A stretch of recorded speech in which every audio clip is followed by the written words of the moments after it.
This is cardiac catheterization. This is femoral arteriography. This is renal arteriography. Okay?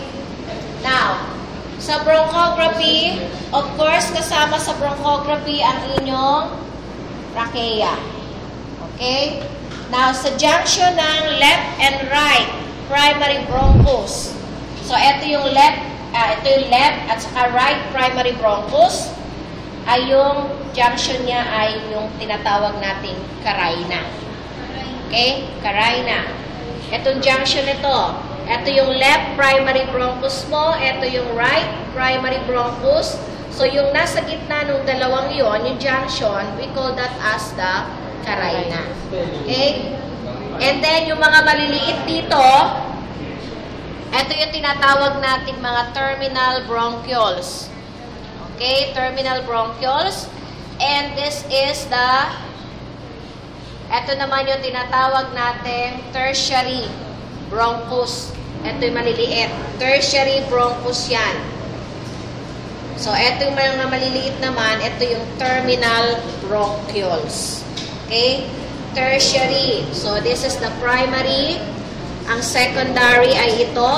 And of course, the tertiary ay yun. Okay? So, primary, secondary, and of course, dito wala eh. Dito, tertiary. Then, after the tertiary, yung mga terminal bronchioles, yung mga maliliit. Okay? And then, this is cardiac catheterization. Ito yung coronary artery. Yan ang coronary artery. And this is the shadow of the heart.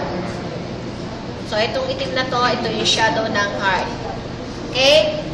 And then, we have the femoral arteriography. So, we have the left common iliac and the right common iliac. Okay?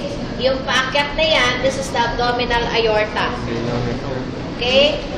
Now, this one, left common iliac and right common iliac, and this is the abdominal aorta. This is the right renal artery and the right segmental artery. So, ito yung right segmental. Ito naman, yung pinaka-main, ito yung right renal.